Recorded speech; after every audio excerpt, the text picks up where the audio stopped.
दोस्तों नमस्कार। चर्चा के विषय में आप सभी का मैं विश्वपति स्वागत करता हूं। आज चर्चा करूंगा ईरान युद्ध में ईरान की नई आग इस्माइल कानी पर। क्या रहस्यात्मक चरित्र है इस्माइल कानी का। हालांकि उससे पहले एक और भारत में इस ईरान युद्ध के कारण जो घरेलू उपभोक्ताओं के लिए एलपीजी संकट खड़ा हो गया था, उस संकट में कुछ राहत दिखाई देती है। उधर पेट्रोल पंपों पे जो पेट्रोल पंपों के ड्राई होने की अफवाह उड़ाने का प्रयास कुछ असामाजिक तत्व कर रहे थे, सरकार के प्रयासों ने उसको विफल कर दिया है। और फिलहाल पेट्रोल पंपों पर कहीं लाइन नहीं है, भीड़ नहीं है और स्थिति बिल्कुल सामान्य दिखाई दे रही है। हालांकि ईरान युद्ध का प्रभाव डिफरेंट सेक्टर्स को अपनी चपेट में ले रहा है और भारत में सीसीटीवी उद्योग वो नया नाम है जो इस ईरान युद्ध की चपेट में आया है। दरअसल ईरान के इस युद्ध में ईरान के सीसीटीवी बहुत चर्चा में रहे और चर्चा में ये रहे कि इजराइल की खुफिया एजेंसी ने इजराइल के सीसीटीवी को हैक कर रहा था और इस कारण उससे ईरान के एक छोटे से अधिकारी से लेकर वो ईरान के सुप्रीम लीडर तक पर अपनी खास निगाह बनाए रखा हुआ था। और इसी की मदद से उसने ईरान के तमाम परमाणु कमांडर, तमाम सेना के कमांडरों के मूवमेंट पर नज़र रखी और उनको अपने रास्ते से हटा दिया। अब इस खबर ने भारत को भी चौंकाया है, क्योंकि इस दौरान भारत के अंदर भी बड़ी संख्या में सीसीटीवी कैमरे लगे और भारत में भी कुछ विदेशी कंपनियां सीसीटीवी के क्षेत्र में कार्यरत हैं। भारत खास तौर से चीनी कंपनियों के सीसीटीवी उद्योग में रोल को लेकर बहुत चिंतित है, क्योंकि भारत के अंदर सीसीटीवी उद्योग में हिक विजन और टीपी लिंक जैसी बड़ी कंपनियां लगी हुई है। इन खबरों ने और ईरान युद्ध में जिस तरीके से सीसीटीवी हैक हुए हैं, भारत की सुरक्षा एजेंसियों के कान खड़े कर दिए हैं। और फिलहाल खबर यह है कि सरकार कुछ गंभीरता से विचार कर रही है, कुछ गाइडलाइन जारी कर सकती है। इन विदेशी कंपनियों के ऊपर कुछ सख्ती हो सकती है और इनके ऊपर कुछ रेस्ट्रिक्शंस लगाई जा सकती है। यह निश्चित रूप से एक नया चिंता का विषय है। इधर ईरान युद्ध लगातार बढ़ने की ओर है। पिछले कई दिनों से इजराइल ईरान के तेहरान स्थित पावर प्लांट को उड़ाने में संकोच कर रहा था। यह ईरान का सबसे बड़ा पावर प्लांट है। बताया जाता है कि पावर प्लांट को उड़ाने से न केवल ईरान का एक बहुत बड़ा हिस्सा अंधेरे में हो जाएगा, बल्कि आम जनता को भी परेशानी होगी। हालांकि ईरान की सेनाओं को और ईरान में वो तत्व जो लगातार इजराइल और अमेरिका के और खाड़ी देशों के खिलाफ लड़ रहे हैं, परेशानी उनको भी होनी थी। लेकिन कल अंततः इजराइल ने निर्णय करा और उसने ईरान के इस सबसे बड़े पावर प्लांट को पूरी तरीके से उड़ा दिया और एक ईरान के बहुत बड़े भूभाग पर अंधेरा छा गया। ईरान ने पलटवार इजराइल पर तो नहीं किया, लेकिन ईरान ने पलटवार कुवैत पर करा और कुवैत के पीने के पानी का जो प्लांट था उसको उड़ा दिया। बताया जाता है कि कुवैत की 38% आबादी इसी प्लांट पर निर्भर थी और इस प्लांट के उड़ने से कुवैत के अंदर पीने के पानी का संकट खड़ा हो गया। उधर पाकिस्तान, आप कई दिनों से खबरें सुन रहे होंगे कि वो ईरान, अमेरिका और इजराइल के बीच चल रहे युद्ध में मध्यस्थ की भूमिका को निभाने के लिए तत्पर था। हालांकि ईरान भी ये बात कह चुका है कि उसे पाकिस्तान पर पूरा विश्वास नहीं है और वो पाकिस्तान की मध्यस्थता स्वीकार नहीं करेगा। लेकिन अमेरिका ये बात चाहता था कि पाकिस्तान मध्यस्थ की भूमिका निभाए।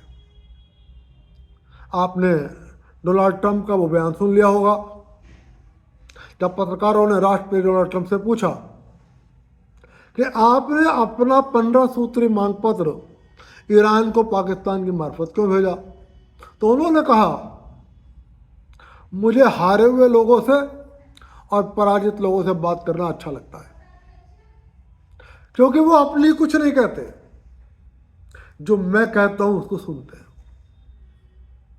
मतलब उन्होंने माना कि ईरान एक पराजित, पाकिस्तान एक पराजित देश है।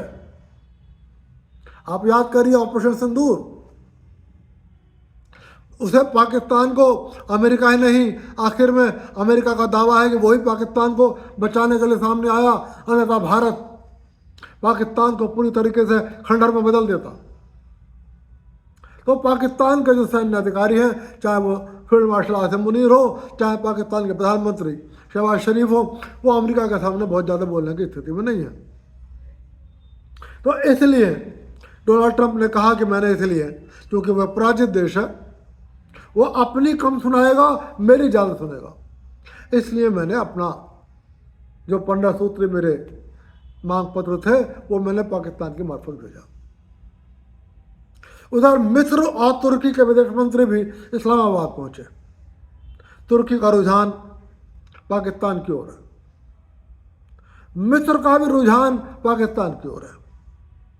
पाकिस्तान को ये उम्मीद बंधी थी कि वो इस ईरान युद्ध का मध्यस्थता बन जाता है और उसकी मध्यस्थता में ईरान युद्ध रुक जाता है, तो हो सकता है इस्लाम का खलीफा ना तुर्की रहे और ना सऊदी अरब रहे और ना रहे ईरान, बल्कि पाकिस्तान ही इस्लाम का खलीफा स्वीकार कर लिया जाए। लेकिन कल इजराइल के विदेश मंत्रालय के एक विशेष अधिकारी ने एक प्रेस कॉन्फ्रेंस करके बिल्कुल स्पष्ट कर दिया कि पाकिस्तान पर उनको रत्ती भर भी भरोसा नहीं है। वो पाकिस्तान की मध्यस्थता को स्वीकार नहीं करते। जब उनसे पत्रकारों ने पूछा कि अमेरिका के राष्ट्रपति शायद पाकिस्तान को मध्यस्थ बनाना चाहते हैं, तुर्की और मिस्र के विदेश मंत्री इस्लामाबाद पहुंच चुके हैं, तब उन्होंने स्पष्ट कहा कौन क्या कह रहा है मुझे इससे मतलब नहीं, कौन सा मंत्री किस देश में जा रहा है हमें इससे मतलब नहीं, लेकिन हमें पाकिस्तान की मध्यस्थता स्वीकार नहीं है।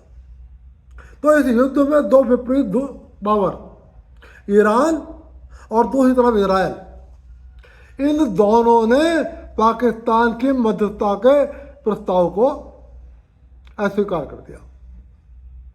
इससे पाकिस्तान के मध्यस्थ बनने की महत्वाकांक्षा को एक बहुत बड़ा झटका लगा है। और अब मैं बात करता हूं इस्माइल कानी की।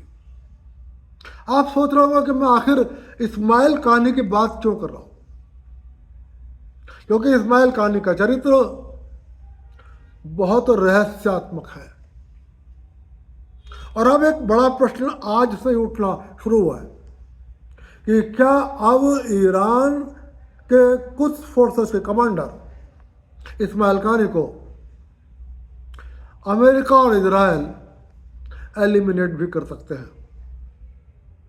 दरअसल इस्माइल कानी का चरित्र इसलिए रहस्यात्मक रहा है कि उन पर कई बार ईरान में आरोप लगा है कि वो मोसाद के एजेंट हैं। हालांकि वो IRGC के एक शक्तिशाली संगठन कुद्स फोर्सेस के कमांडर हैं। ये ईरान का एक बहुत IRGC का सबसे शक्तिशाली सैन्य विंग है और वो इसके कमांडर है। उनका नेतृत्व में एक बहुत बड़ी फौज काम करती है। और हिजबुल्लाह जो काम कर रहा था उसको डिक्टेट भी इस्माइल कानी करते थे। और सिर्फ यही नहीं, इस्माइल कानी के पास इतनी पावर थी कि वह किसी भी समय ईरान के supreme leader Ayatollah Ali Khamenei का दरवाज़ा नॉक कर सकते थे और उनसे जाकर भेंट कर सकते थे। उनके महत्व का अंदाजा इस बात से लगा लीजिए कि ईरान के राष्ट्रपति Masoud Pezeshkian without appointment Ayatollah Ali Khamenei से नहीं मिल सकते थे, लेकिन इस्माइल कानी के पास ये सुविधा थी। लेकिन इस्माइल कानी कुछ कारणों से लगातार ईरान में संदेह के नजरिए से देखे जाने लगे। जैसे आपने यदि धुरंधर भाग 2 देखी होगी तो हमजा अली मजारी कई बार संदेह के दायरे में आया, लेकिन पाकिस्तान के अधिकारी उस संदेह की पुष्टि करने की हिम्मत नहीं जुटा सके। इसी तरीके से इस्माइल कानी कई बार संदेह के घेरे में आए, लेकिन ईरान के अधिकारी उनके वजूद की वजह से और कुछ फोर्सेस के चीफ होने की वजह से किसी से अपना संदेह जाहिर करने की स्थिति में नहीं थे। लेकिन पहली बार ये शक तब पुष्ट हुआ जब हिजबुल्लाह का चीफ नसरुल्लाह, जो आयतुल्लाह अली खामनेई के बाद दूसरा सबसे महत्वपूर्ण धार्मिक नेता माना जाता था, वो मारा गया। दरअसल जिस रात वो मारा गया, इस्माइल कानी उनसे मिलने गए। इस्माइल कानी ने उनसे हाथ मिलाया और ये आरोप लगा कि उन्होंने अपने हाथ से नसरुल्लाह के हाथ पे एक ऐसा पदार्थ लगा दिया जिससे उनकी ट्रैकिंग पोजीशन इजराइल के पास लाइव आ गई। और उनसे हाथ मिलाने के तुरंत बाद वो अपने बंकर की ओर चल दिए, जहां उन्होंने हिजबुल्लाह कमांडर्स की एक आपात बैठक बुला रखी थी। इजराइल उनकी लाइव लोकेशन लेता रहा और जैसे ही वो उस आपात बैठक में बैठे और सारे कमांडर्स आ गए और गेट बंद हो गया, इजराइल ने हमला करके नसरुल्लाह और सारे कमांडर्स को मौत की नींद सुला दिया। तब सबसे पहले ईरान में ये शक खड़ा हुआ कि क्या इस्माइल कानी मोसाद के एजेंट है, क्योंकि उनकी लाइव लोकेशन कैसे मिल सकती है। उनसे आखिर मिलने वाले व्यक्ति इस्माइल कानी थे। इस्माइल कानी को आयतुल्लाह अली खामनेई के निर्देश पर गिरफ्तार कर लिया गया और उनसे पूछताछ की गई। खुद आयतुल्लाह अली खामनेई ने सुरक्षा बलों की उपस्थिति में उनसे घंटों पूछताछ करी, लेकिन उसके बाद आयतुल्लाह अली खामनेई इस निष्कर्ष पर पहुंचे कि इस्माइल कानी निर्दोष है। उनको पद पर भी बनाए रखा गया और उन्हें शक के दायरे से हटा दिया गया। लेकिन अब जब आयतुल्लाह अली खामनेई मारे गए 28 फरवरी को, उस दिन भी ये इस्माइल कानी वो व्यक्ति थे जो आयतुल्लाह अली खामनेई से मिलने पहुंचे। आयतुल्लाह अली खामनेई ने एक मीटिंग बुला रखी थी और उन्हें मीटिंग के लिए अपने बंकर से बाहर आना था। इस्माइल कानी ने वहां पहुंचे और उन्होंने संदेश भेजा, सारे कमांडर्स आ चुके हैं और आप बात करने के लिए बंकर से बाहर आ जाइए। वो बाहर आए, इस्माइल कानी से उन्होंने हाथ मिलाया और इस्माइल कानी उनको बैठक में जाने का इशारा करके अपनी गाड़ी में बैठकर रवाना हो गए। और उसके बाद जो हुआ आप सबको पता है कि इजराइल की मिसाइलें दनादन गिरी और आयतुल्लाह अली खामनेई और सारे कमांडर्स मारे गए। तब ये फिर प्रश्न उठा कि क्या इस्माइल कानी मोसाद के एजेंट हैं। बताया जाता है कि जो लोग इस्माइल कानी का समर्थक हैं और ये मानते हैं कि इस्माइल कानी मोसाद के एजेंट नहीं है, उनका यह दावा है कि इजराइल 9 बार इस्माइल कानी की हत्या करने का प्रयास कर चुका है, लेकिन वो अपने किसी भी प्रयास में सफल नहीं हुआ। हालांकि ये प्रयास कब हुए ये पब्लिक डोमेन में कहीं पर नहीं है।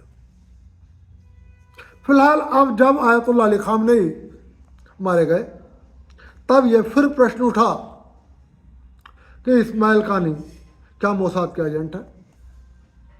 कुछ समय के लिए इस्माइल कानी अंडरग्राउंड हो गए। खबर ये उड़ी कि IRGC ने उनको गिरफ्तार कर लिया और उनको फांसी के फंदे पर चढ़ा दिया। कई दिन तक अल जजीरा सहित दुनिया भर के समाचार एजेंसियों ने इस खबर को छापा कि संभवतः इस्माइल कानी को फांसी के फंदे पर चढ़ा दिया गया।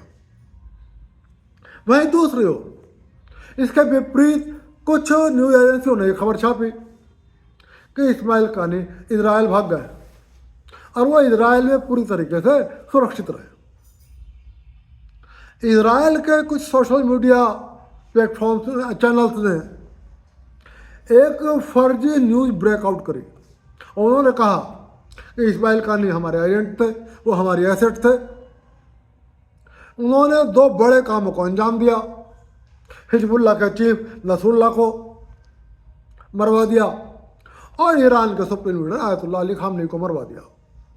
उनके टारगेट पूरे हो चुके हैं, इसलिए इजराइल ने उनको सुरक्षित रूप से वापस बुला लिया और वो इजराइल में एक आराम की ज़िंदगी जी रहे।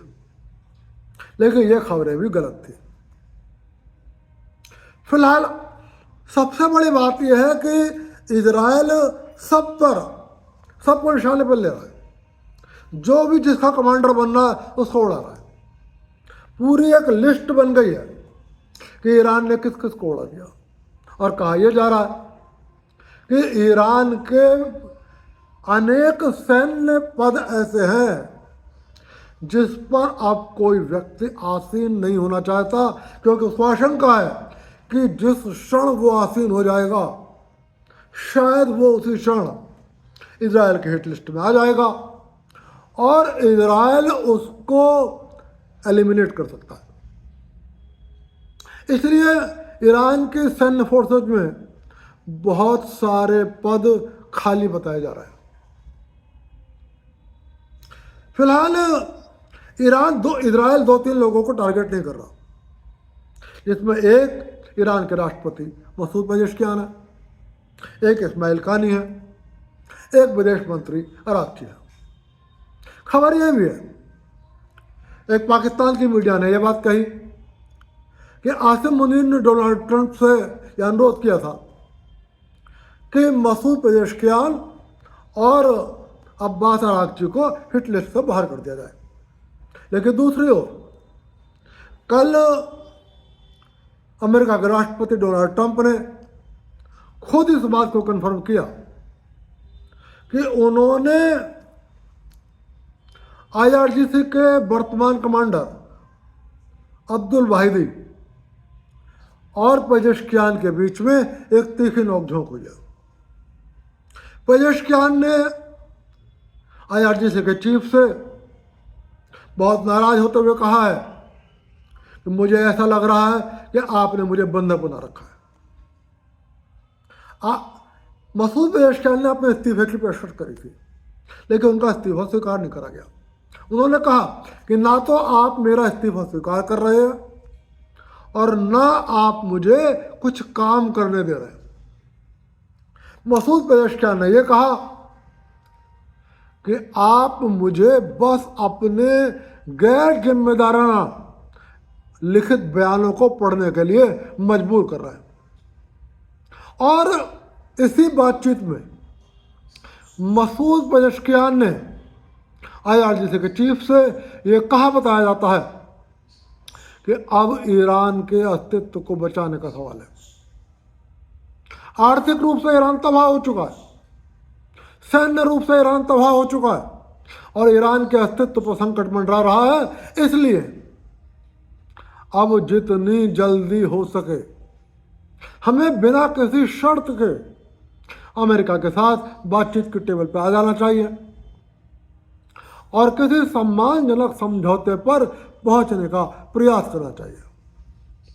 लेकिन IRGC के चीफ अब्दुल वाहिदी ने उनकी बात को मानने से इनकार कर दिया और उन्होंने ये कहा कि हम अमेरिका के साथ किसी तरीके की बातचीत नहीं करेंगे।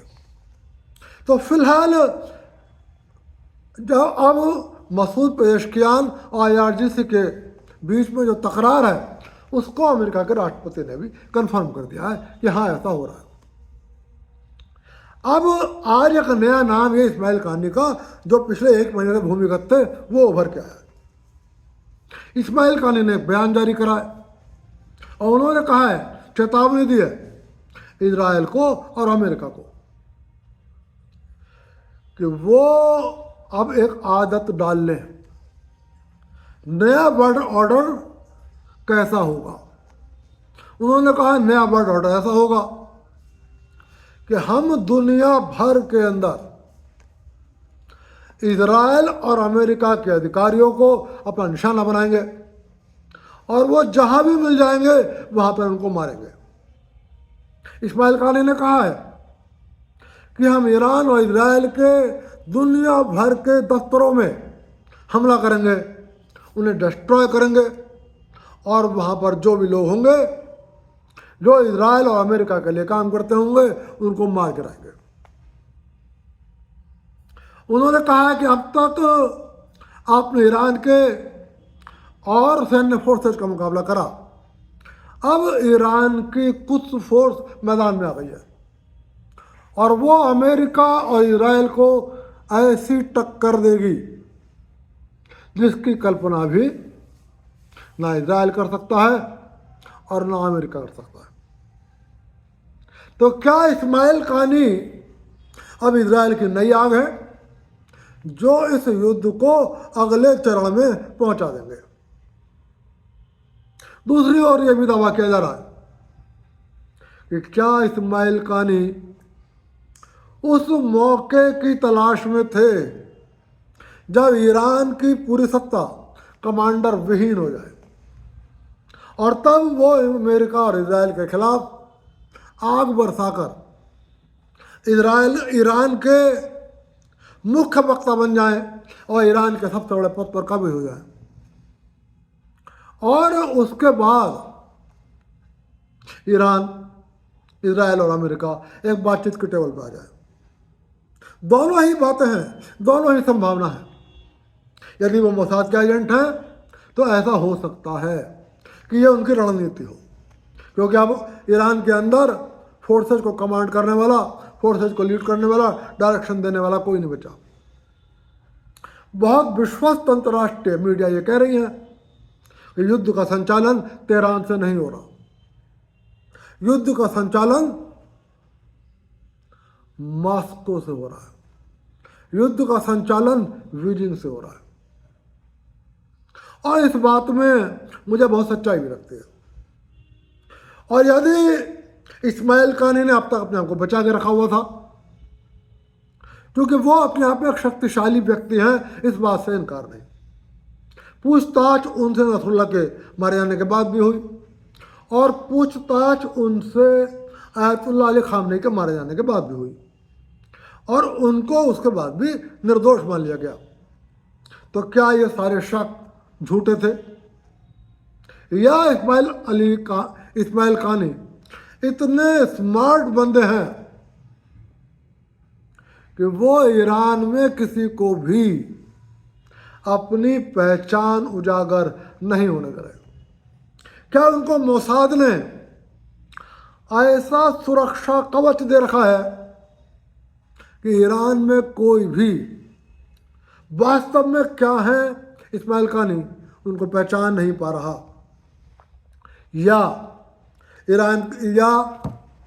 इस्माइल कानी ने अपने आप को बचा रखा था इस समय के लिए कि जब ईरान किसी नेतृत्व की ओर देख रहा होगा तब वो सामने आएंगे, एक ईरान की नई सनसनी बनेंगे, ईरान को नेतृत्व प्रदान करेंगे और अमेरिका और इजराइल को एक बड़ी चुनौती देंगे।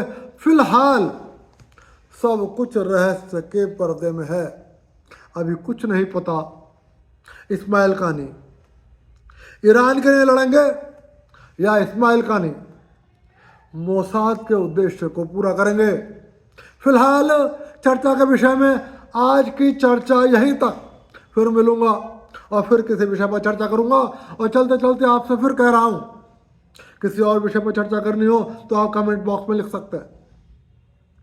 मेरी किसी बात से असहमति है तब भी आप लिख सकते हैं, मैं आपकी शंकाओं का निवारण करने का प्रयास करूंगा। और यदि आपको मेरा वीडियो पसंद आए लाइक कर देना, चैनल को सब्सक्राइब कर देना। आप सभी को विश्वपति का नमस्कार।